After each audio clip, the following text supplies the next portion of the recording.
الحمد لله رب العالمين والعاقبة للمتقين والصلاة والسلام على رسوله الكريم وعلى آله وأصحابه أجمعين. أما بعد، قال الله تعالى في القرآن العظيم والفرقان المجيد بعد أعوذ بالله من الشيطان الرجيم. بسم الله الرحمن الرحيم. سبحانك لا علم لنا إلا ما علمتنا إنك أنت العليم الحكيم. صدق الله العليم. وقال النبي عليه الصلاة والسلام: خيركم من تعلم القرآن وعلمه، أو كما قال عليه الصلاة والسلام. கண்ணியத்திற்குரிய அல்லாஹ்வின் நல்லடியார்களே, தாய்மார்களே,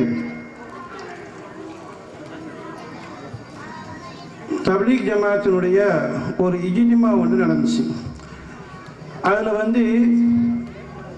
ஒரு பெரும் கூட்டம், இஜ்திமா சொன்னாலே ஒரு பெரும் கூட்டம் கூடும் அல்லவா, அதை கண்காணிக்கிறதுக்காக வேண்டி உளவுத்துறை அதிகாரிகள் கண்காணிக்கிறாங்க. இங்கே அந்த கூட்டத்தில் என்ன பேசுகிறாங்க, இவ்வளோ பெரிய கூட்டத்தில் ஏதோ பேசப்படுகிறது, இது என்ன பேசுகிறாங்க அப்படின்னு சொல்லி கண்காணிக்கிறாங்க. அப்போ அவங்க கேட்டுட்டு முழுசாக அந்த நிகழ்ச்சி ஃபுல்லாக இருந்துட்டு கேட்டுட்டு போய் அரசாங்கத்துக்கு ஒரு ரிப்போர்ட் கொடுக்குறாங்க. அது என்ன ரிப்போர்ட் கொடுக்குறாங்க, அதில் என்ன சொல்லியிருக்காங்க அப்படின்னு சொன்னோம்னா, இவங்க என்ன பேசுகிறது எல்லாமே ஒன்று வானத்துக்கு மேலே உள்ளதை பேசுகிறாங்க, அல்லது பூமிக்கு கீழே உள்ளதை பேசுகிறாங்க. இங்கே உலகத்தை பற்றி எதுவுமே அவங்க என்ன செய்யலை, சொல்லலை அப்படின்னு ரிப்போர்ட் கொடுக்குறாங்க. இது எதுக்காக நாங்கள் சொல்கிறோம் அப்படின்னு சொன்னோம்னா, நம்மளுடைய மதரசாக்களை பற்றியும் இப்படி ஒரு பார்வை இப்போ இருந்துட்டு இருக்கு. அதாவது மதரசால என்ன நடக்குது அப்படின்னு சொல்லி என்ன செய்யறாங்க, இப்போ கண்காணிக்கிறாங்க.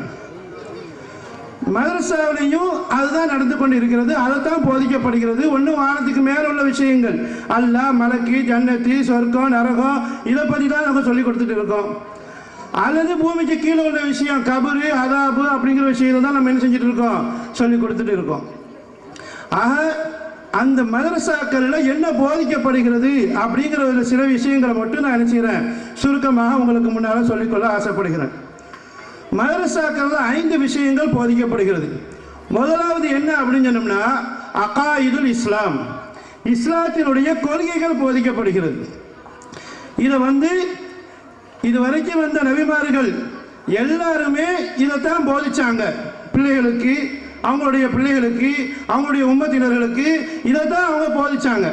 அல்லாஹ் தஆலா குர்ஆன்ல யாக்கூப் நபி தன்னுடைய பிள்ளைகளுக்கு அந்த தௌஹீதை போதித்ததை பற்றி அல்லாஹ் தஆலா சொல்லி காட்டுவான். அம் குந்தும் ஷுஹதா இது ஹலர யாக்கூபுல் மௌத், யாக்கூப் நபிக்கு மரணம் வரும்பொழுது இது காலலி பனீஹி, தன்னுடைய பிள்ளைகளை பார்த்து சொன்னாங்க, மாதாபுதூன மின் பாதி, எனக்கு பின்னால நீங்க யாரை வணங்குவீங்க அப்படின்னு சொல்லி அவங்க கேட்குறாங்க. அப்போ அவங்களுடைய பிள்ளைகள் சொன்னாங்க, காலு நஅபுது இலாஹக்க வ இலாஹ ஆபாயிக்க இப்ராஹீம வ இஸ்மாஈல வ இஸ்ஹாக இலாஹ வாஹித வ நஹ்னு லஹு முஸ்லிமூன். நாங்கள் யாரை வணங்குவோம், உங்களுடைய இலாஹா இருக்கக்கூடிய, உங்களுடைய கடவுளாக இருக்கக்கூடிய அந்த அல்லாஹுவை, அதே மாதிரி உங்களுடைய மூதாதையர்களுடைய அல்லாஹுவா இறைவனாக இருக்கக்கூடிய இப்ராஹிம் நபி, இஸ்மாயில் நபி, இஸ்ஹாக் நபியுடைய இறைவனாக இருக்கக்கூடிய அந்த அல்லாஹுவை தான் நாங்கள் வணங்குவோம். வ நஹ்னு லஹு முஸ்லிமூன், அவனுக்கு தான் நாங்கள் கட்டுப்படுவோம் அப்படின்னு சொல்லி அவங்க என்ன செய்வாங்க, சொல்லுவாங்க. அப்ப யாக்கூப் நபி மரணிக்க சமயத்தில் கூட எதை போதிக்கிறாங்க அப்படின்னு சொன்னோம்னா, இலாஹு வாஹிதா, ஓரிரு கொள்கையை நீங்க கடைபிடிக்கணும் அப்படிங்கறத இந்த பிள்ளைகள்ட்ட என்ன செய்யறாங்க, வாக்கு மூலமாக பெற்றுக்கொண்டு தான் அவங்க மரணத்தை தழுவுறாங்க. அதே போல நம்முடைய நபி முஹம்மது ஸல்லல்லாஹு அலைஹி வஸல்லம் அவங்களும் அதைத்தான் மக்களுக்கு போதிச்சாங்க. ஹதீஸ்ல வருது, இதா அஸ்ஸஹ மின் பனி அப்துல் முத்தலிப் அல்லமஹு நபியு ஹாதிஹில் ஆயா சபா மர்ராத். அப்துல் முத்தலிபுடைய குடும்பத்தார்கள்ல யாராவது ஒரு பிள்ளை பிறந்து தெளிவாக பேச ஆரம்பிச்சிருச்சு அப்படின்னு சொன்னோம்னா, நபி ஸல்லல்லாஹு அலைஹி வஸல்லம் அவங்க இந்த வசனத்தை அவங்களுக்கு 7 தடவை சொல்லி கொடுப்பாங்க. எந்த வசனம்?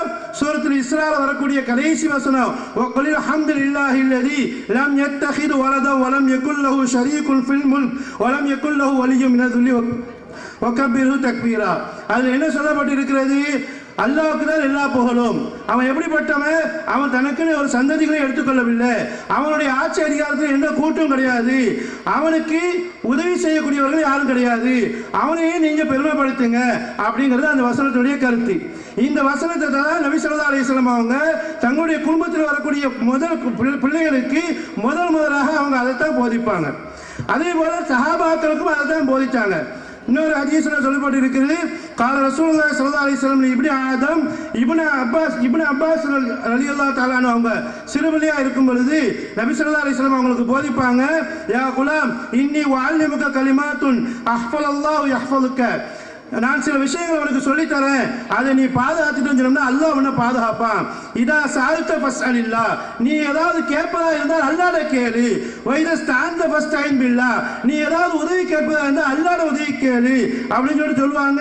இந்த உலகமே சேர்ந்து ஒரு நன்மையை உனக்கு நாடிந்தாங்க அப்படின்னு சொன்னோம்னா அது அந்த நன்மை உனக்கு கிடைக்காது. அல்லாஹ் அதை எழுதியிருந்தா தான் கிடைக்கும். அதே மாதிரி இந்த உலகமே சேர்ந்து உனக்கு ஒரு தீங்கு விளைவிக்கும் சொல்லி நாங்கள் சொன்னோம்னா அப்பவும் அது உனக்கு நடக்காது. அல்லாஹ் அப்படி எழுதியிருந்தா மட்டும்தான் அது நடக்கும் அப்படிங்கிற விஷயத்தை சொல்லி கொடுப்பாங்க. இதுலேருந்து நபி ஸல்லல்லாஹு அலைஹி வஸல்லம் அவங்க தௌஹீதை என்ன சொல்லியிருக்காங்க, தங்களுடைய பிள்ளைகளுக்கு சஹாபாக்களுக்கு சொல்லி கொடுத்துருக்காங்க. அதுதான் இன்னைக்கு மதரசாக்கள்ல போதிக்கப்படுகிறது. ரெண்டாவது என்ன விஷயம் அப்படின்னு சொன்னோம்னா சீரத்து நபி ஸல்லல்லாஹு அலைஹி வஸல்லம் அவருடைய வாழ்க்கை வரலாறு. நபி ஸல்லல்லாஹு அலைஹி வஸல்லம் வாழ்க்கை வரலாறு பிள்ளைகளுக்கு கண்டிப்பாக சொல்லிக் கொடுக்க வேண்டும். ஏன்னு சொன்னால் அவருடைய வாழ்க்கை இருக்கிறது அவ்வளவு உன்னதமானது, அவ்வளவு உயர்தரமானது. அதை பற்றி அல்லாஹ் தஆலா குர்ஆன்ல சொல்லி காட்டுவான், குல்லு ஷா அல்லாஹு மா தலவுது அலைக்கும் வலா அதராக்கும் பி ஃபக்கத் லபிஸ்து ஃபீக்கும் அமரன் மின் கப்லி. நபியே நீங்க சொல்லுங்க, அல்லாஹ் நாடி இருந்தால் நான் இந்த குர்ஆனை உங்களுக்கு நான் ஓதி காட்டியிருக்க மாட்டேன், அவனும் உங்களுக்கு சொல்லி தந்திருக்க மாட்டான். ஃபக்கத் லபிஸ்து ஃபீக்கும் அமரன் மின் கப்லி, நான் உங்களோடு இந்த நுபுவத் எனக்கு கிடைக்கிறதுக்கு முன்னாலே 40 வருஷம் உங்களோட வாழ்ந்து இருக்கிறேன் அப்படின்னு சொல்லி நபி ஸல்லல்லாஹு அலைஹி வஸல்லம் அவங்க சொல்லி காட்டுவாங்க. அதாவது இந்த நுபுவத்துடைய செய்தியை நான் உங்களுக்கு சொல்றதுக்கு முன்னாலேயே நான் உங்களோட 40 வருஷம் வாழ்ந்திருக்கேன். அப்ப அந்த வாழ்க்கையை நீங்க என்ன பாருங்க, நான் எவ்வளவு உன்னதமான வாழ்க்கையை வாழ்ந்திருக்கேன் அப்படின்னு சொல்லி பாருங்க அப்படின்னு சொல்லி இருப்பாங்க. இதன் மூலமாக அல்லாஹ் தஆலா என்ன சொல்றான், நபியுடைய நுபுவத்துக்கு முன்னுள்ள வாழ்க்கையை நுபுவத்துக்கு ஒரு ஆதாரமா அல்லாஹ் தஆலா சொல்லி காட்டுகின்றான். அப்போ நபி ஸல்லல்லாஹு அலைஹி வஸல்லம் அவங்களுடைய முன்னாளுடைய வாழ்க்கை நபியா ஆக்குவதற்கு முன்னாலேயும் அவங்களுடைய வாழ்க்கை அவ்வளவு உன்னதமான வாழ்க்கையா இருந்துச்சு அப்படிங்கிறது அல்லாஹ் தஆலா சொல்லி காட்டுவான். ஆனா அப்ப அப்படிப்பட்ட வாழ்க்கையை நம்ம என்ன செய்யணும், நம்முடைய பிள்ளைகளுக்கு கண்டிப்பாக சொல்லிக் கொடுக்கணும். அதே மாதிரி இந்த சரித்திரம் இருக்கிறது பாதுகாக்கப்பட வேண்டும் என்பதை நபி ஸல்லல்லாஹு அலைஹி வஸல்லம் அவங்க நமக்கு வலியுறுத்தினாங்க. நபி ஸல்லல்லாஹு அலைஹி வஸல்லம் சொல்லுவாங்க, பல்லிகு அன்னி வலவ் ஆயா, ஒரு வசனமா இருந்தாலும் அதை நீங்க என்ன செய்யுங்க, மற்றவங்களுக்கு எட்டி வைங்க அப்படின்னு சொல்லுவாங்க. அதே போல சஹாபாக்களும் சில சஹாபாக்கள் அபூ ஹுரைரா போன்ற சஹாபாக்கள்னா தங்களுடைய வாழ்நாள் பணியாக அதை எடுத்து செஞ்சாங்க. ஹதீஸ்களை என்ன செய்ய தொகுத்து வழங்குறதுக்கு தங்களுடைய வாழ்நாள் பணியாக எடுத்து செஞ்சாங்க. கிட்டத்தட்ட நபி ஸல்லல்லாஹு அலைஹி வஸல்லம் அவருடைய வாழ்க்கையை பாதுகாக்கிறதுக்காக வேண்டி 5 லட்சம் மனிதருடைய வாழ்க்கை பாதுகாக்கப்பட்டிருக்கிறது. ஒரு ஹதீஸை ஒரு மனிதர் அறிவிக்கணும்னு சொன்னோம்னா அவர் எப்படிப்பட்டவர், அவர் உண்மையை பேசக்கூடியவரா பொய் சொல்லக்கூடியவரா, அவருடைய மரணத்திறன் எப்படி இருக்கு என்பது எல்லாம் ஆராயப்பட்டு தான் அவருடைய ஹதீஸை எடுக்கப்படும். அப்படி பாதுகாக்கப்பட்டது நபி ஸல்லல்லாஹு அலைஹி வஸல்லம் அவருடைய சரித்திரம். அப்ப நபி ஸல்லல்லாஹு அலைஹி வஸல்லம் அவங்க பிள்ளையை நம்ம என்ன செய்யணும், அந்த சரித்திரத்தை நம்முடைய பிள்ளைகளுக்கு சொல்லிக் கொடுக்கணும். சாத் இப்னு அபீ வக்காஸ் ரலியல்லாஹு தஆலா சொல்லுவாங்க, கான அபி யுஅல்லிமுனா அல்-கஸபாத வஸ்-ஸராயா, எங்களுடைய தந்தை எங்களுக்கு நபி ஸல்லல்லாஹு அலைஹி வஸல்லம் அவருடைய யுத்தங்களையும் அவருடைய வாழ்க்கை வரலாற்றையும் எங்களுக்கு கற்றுத் தந்தார்கள். கற்றுத் தந்துவிட்டு சொல்வார்கள், யா புனைய ஹாதிஹி ஷரஃபு ஆபாயிக்கும் ஃபலா துகையுஹா, இது உங்களுடைய முன்னோர்களுடைய வாழ்க்கை வரலாறு, இவைகளை நீங்க வீணாக்கிறாதீங்க, பிள்ளைகளுக்கு சொல்லிக் கொடுங்க, உங்களுடைய அடுத்த சந்ததிகளுக்கு எடுத்து செல்லுங்க அப்படின்னு சொல்லுவாங்க. இதைத்தான் இன்னைக்கு மதரசாவில் நாங்கள் என்ன செஞ்சுட்டு இருக்கோம், போதிச்சுட்டு இருக்கோம். மூணாவதாக திலாவத்துல் குர்ஆன், குர்ஆன் ஓத கற்றுக் கொடுப்பது. குர்ஆன் ஓத கற்றுக் கொடுப்பது. ஒரு அறிஞர் கூறுவார், அல்லிமு அவுலாதுக்கும் அல் குர்ஆன, உங்களுடைய பெற்றோர்களுக்கு குர்ஆனை, உங்களுடைய பிள்ளைகளுக்கு குர்ஆனை கற்றுக் கொடுங்கள். அல் குர்ஆன் யுஅல்லிமுஹும் குல்ல ஷை, குர்ஆன் எல்லா விஷயத்தையும் அவர்களுக்கு கற்றுக் கொடுக்கும். ஆனா இன்னைக்கு இந்த குர்ஆன் ஓத விடாமல் தடுக்கிறதுக்குன்னு சொல்லி ஒரு கூட்டம் செயல்பட்டு கொண்டு இருக்கிறது. முன்னால கொஞ்சம் சமீபத்தில் புர்கா அப்படின்னு சொல்லி ஒரு திரைப்படம் வந்துச்சு. அந்த திரைப்படத்தில் ஒரு காட்சி வச்சிருக்காங்க. எப்படிப்பட்ட காட்சி அப்படின்னு சொன்னோம்னா, அதில் ஒரு பெண்மணி குர்ஆன் ஓதிட்டு இருக்காங்க. அந்த ஹீரோ கேட்குறாரு, நீங்கள் என்ன ஓதிட்டு இருக்கீங்க? குர்ஆன் ஓதிட்டு இருக்கோம். இது எதுக்கு ஓதுறீங்க? இதனால உங்களுக்கு என்ன புரியுது? இது புரியாத ஒன்று நீங்கள் ஏன் ஓதுறீங்க அப்படின்னு சொல்லி ஒரு காட்சி வச்சிருக்காங்க. இதன் மூலமா அவங்க என்ன சொல்ல வராங்க, ஏதோ மனசுல பதிய வைக்கிறாங்க அப்படின்னு சொன்னோம்னா, குர்ஆன் ஓதுறதுங்கிறது வந்து ஒரு வீணான காரியம் அப்படின்னு என்ன செய்யறாங்க, மனசுல பதிய வைக்கிறாங்க. ஆனா குர்ஆன் ஓதி விளங்கி ஓதுறது அப்படிங்கிறது அதுக்கு நன்மை இருக்கு, அது அப்படிங்கிறது வந்து சந்தேகமும் கிடையாது. ஆனால் குர்ஆனை விளங்காம சிறுவர்களோ பெரியவர்களோ அல்லது பெண்மணிகளோ ஓதுவதனால அவங்களுக்கு ஒரு எழுத்துக்கு 10 நன்மை கிடைக்கிறது என்பதுதான் நபி ஸல்லல்லாஹு அலைஹி வஸல்லம் வார்த்தையா இருக்கிறது. அதனால என்ன செய்யணும், குர்ஆனை நம்முடைய பிள்ளைகளுக்கு சொல்லிக் கொடுக்கணும், குர்ஆனை ஓதணும். நாலாவதாக அதஹியாக்கள், துஆக்கள் சொல்லிக் கொடுக்கப்படுகிறது. காலையில் கண் விழித்தது முதல் இரவு உறங்கும் வரைக்கும் என்னென்ன துஆக்கள் ஓதணும் அப்படிங்கிற விஷயத்தை நம்ம மதரசாக்கள் நமக்கு போதிக்கப்படுறோம். ஏன் அப்படின்னு சொன்னோம்னா, இன்னைக்கு நிலைமை எப்படி இருக்கு அப்படின்னு சொன்னோம்னா, நிறைய ஒரு 80% பிள்ளைகளுக்கு பெற்றோர்களுக்கு எப்படி துஆ செய்ய வேண்டும், பெற்றோர்கள் இறந்து விட்டு அவங்களுக்கு எப்படி ஜனாசா தொழுவிக்க வேண்டும், அந்த ஜனாசா தொழுகையில் என்ன ஓத வேண்டும் அப்படிங்கிறது கூட என்ன செய்யல தெரியல. அந்த நிலைமையில தான் இன்னைக்கு இருக்கு. அதனாலதான் எல்லா துஆக்களும் தொழுகையில ஓத வேண்டியது, தொழுகைக்கு பிறகு ஓத வேண்டியது, காலை மாலை திக்ருகள் எல்லாமே என்ன செஞ்சிருக்கு, மதரசாக்கள சொல்லப்படுகிறது. நபி ஸல்லல்லாஹு அலைஹி வஸல்லம் அவங்க சொல்லியிருக்காங்க, வலதுன் சாலிஹுன் யதுலு, நமக்காக வேண்டி துஆ செய்யக்கூடிய பிள்ளைகளை விட்டுட்டு போங்க அப்படின்னு சொல்லியிருக்காங்க. ஆனா இன்னைக்கு நமக்கு எப்படி துஆ செய்யணும் அப்படிங்கிறது கூட தெரியாத பிள்ளைகளை தான் நம்ம இன்னைக்கு விட்டுட்டு போறோம். இந்த நிலைமையை மாறணும் அப்படிங்கிறதுக்காக வேண்டிதான் இந்த துஆக்கள் மதரசாக்கள்ல போதிக்கப்படுகிறது.